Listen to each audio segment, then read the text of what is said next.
Assalamualaikum warahmatullahi wabarakatuh. Waalaikumsalam warahmatullahi wabarakatuh. Semua kita hari ini patut bersyukur karena Allah telah memberikan kesempatan kita untuk kembali beraktivitas. Pastinya kita bersyukur alhamdulillahirabbil alamin. Salam salawat kepada baginda Rasulullah sallallahu alaihi wasallam. Semoga kita bersemua mendapatkan syafaatul uzma untuk dimasukkan ke surga tanpa kecuali. Amin. Amin, amin, amin. Baiklah, pemirsa sekalian, kita akan mendengarkan berita yang akan dibacakan oleh Bung Kameramen yang misterius. Yang banyak nanya, Bung Kameramen kayak apa sih wajahnya? Terserah dia mau jawab. Silakan Bung Kameramen. Kalau temen Bung Alfian yang udah kenal, ketawa-ketawa aja Bung Alfian. Oke, baik Bung Alfian, ini ada berita Bung Alfian dari Tempo.co 25 Mei 2022.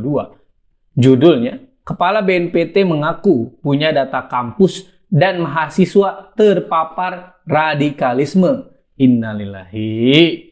Nah, Bung Alfian, mungkin awal berita ini saya pengen nanya Bung Alfian, kenapa ya BNPT itu ngegorengnya radikalisme terus? Emang nggak ada gorengan lain gitu Bung Alfian? Pertama saya harus langsung samber dulu nih ya. Saya mau numpang tanya buat BNPT, kalau punya data tentang yang terpapar radikalis ya, kan ada persentasenya itu. Numpang nanya dong, yang komunis berapa persen ya? Wah. Ya. Mohon izin Pak, pimpinan BNPT. Saya ini Alfian Tanjung, narasumber resmi di seluruh instansi yang ada di negeri ini. Instansi nasional loh, silakan cek arsip-arsip saya.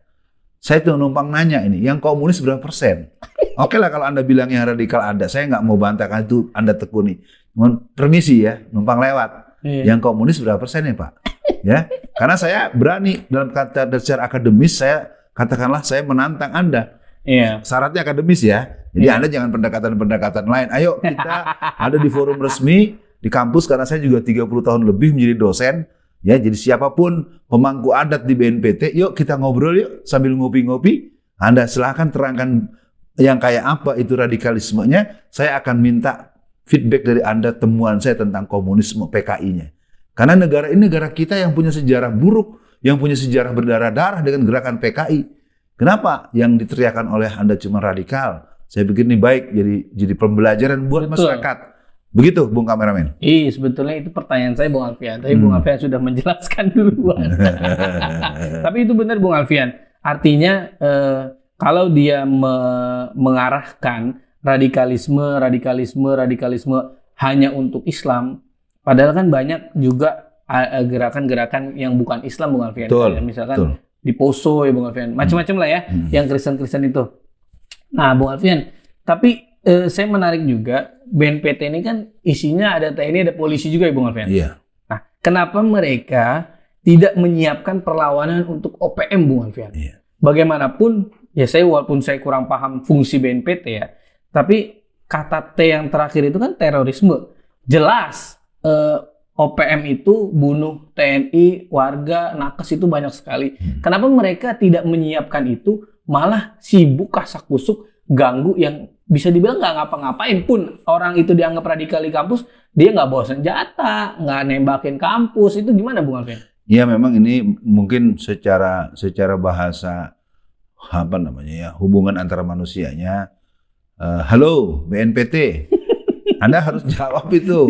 Ini kok urusannya kan teroris itu sudah dinyatakan. Pak Mahfud MD sudah mengatakan bahwa KKB yang di Irian itu teroris. Ya. Itu catat tuh. Ingat, itu yang membuat kelompok KKB di Irian itu jadi ngamuk-ngamuk. Nah, karena Anda punya lembaga bernama BNPT, di ujungnya ada kata teroris, maka berarti Anda punya tugas untuk memberantas teroris. Betul. Teroris itu ada loh di Irian sono, namanya terorisme KKB. Nah, itu jelas mereka membakar, membunuh, memperkosa nakes, dan itu beritanya bukan hoax itu. Itu berita yang tersiar luas. Selamat bertugas BNPT milik Indonesia memberantas teroris yang teroris. Ya, jadi tentu kata kuncinya teroris dong, Pak. Jangan terorisasi, apalagi telorasi ya nggak bisa ya Pak ya. Saya pikir begitu. Jadi RMS, OPM, dan satuan-satuan gerakan bersenjata yang terang-terangan bersenjata. Yeah. Mereka kan dilatih resmi oleh pihak-pihak tertentu. Sekali lagi, Ini mungkin bagian yang bisa kita respon dari berita tersebut. Lanjut. Baik Bung Alfian, ini saya masuk dalam beritanya Bung Alfian. Hmm. Kami melihat, ini Boy Raffi ngomong, kami melihat kalangan kampus yang didominasi dari mahasiswa merupakan kelompok yang rentan.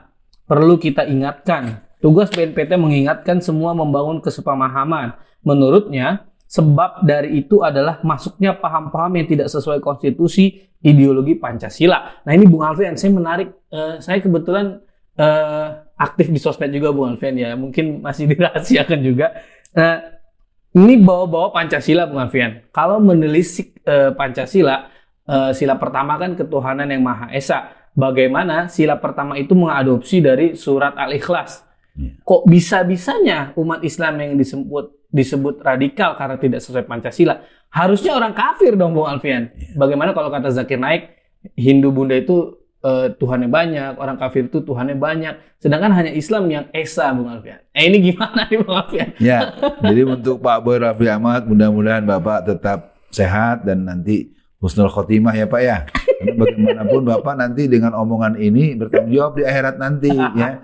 Jadi artinya bahwa tudingan-tudingan terhadap mahasiswa-mahasiswa yang sifatnya absurd ya. Betul. Saya memandang itu sebuah ungkapan asal ngomong kalau menurut saya. Betul. Ayo kalau mau kita duduk, maksudnya gitu. Jangan nanti ngomong begini lalu dipersoalkan lagi. Ayo kita duduk. Kalau ada sesuatu, ada sebab, ada akibat. Betul. Ketika disematkan satu identitas atau satu bentuk stempel tertentu terhadap orang atau sesuatu, itu harusnya apa? Bagaimana formatnya? Bagaimana sistem risetnya? Kualitatif atau kuantitatif? Ini sebagaimana. Jadi jangan sampai kita nggak tahu menau, tahu-tahu dibilang teroris. Emangnya apa tuh teroris? Makhluk apa? Siapa dia? Kriterianya apa? Kisi-kisinya apa? Ini penting. Jadi kita memberikan kesimpulan tentang sesuatu harusnya ada dasar argumentasi akademis yang bisa kita kedepankan, ada bukti yang terus harus kita bicarakan.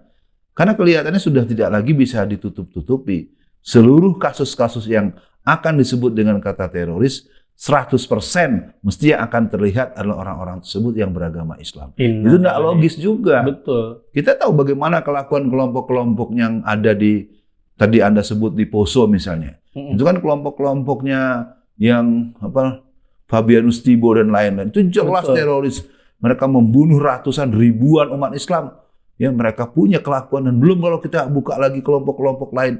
Kenapa kalau mereka yang berbuat sampai menghilangkan nyawa orang tidak dibilang teroris? Betul. Sementara kelompok Islam hanya baru dilihat seolah-olah belum, kan dalam ilmu hukum praduga tidak bersalah. Betul sekali. Orang belum ngapa-ngapain dihajar duluan ya. Saya pikir ini buat saya kepada seluruh anggota BNPT atau Densus 88 yang beragama Islam, ingat Anda akan berhadapan dengan mahkamah Allah. Betul. Anda akan berhadapan dengan pertuntutan dari yaumul masyar, yaumul jaza, yaumul bats kalau Anda melakukan sesuatu yang bukan karena keadilan dan kebenaran. Baik Bung Alfian, mudah-mudahan yang mereka yang anggota yang muslim masih diberikan hidayah. Amin, Allahumma amin. Baik Bung Alfian, untuk akhir dibacain berita kali ini Bung Alfian, kembali soal Pancasila Bung Alfian. Pancasila ini sering dijadikan tameng, bukan tameng sih sebetulnya, serangan lah untuk menyerang umat Islam Bung Alfian. Padahal bisa dibilang umat Islam itu yang paling Pancasilais.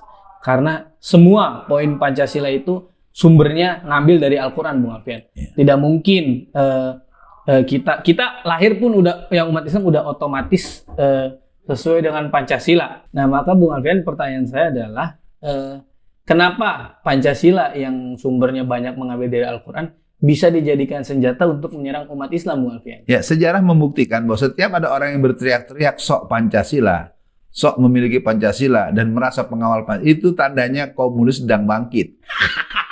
Catat, saya ini dikenal sebagai orang yang menguasai seluk-beluk gerakan PKI.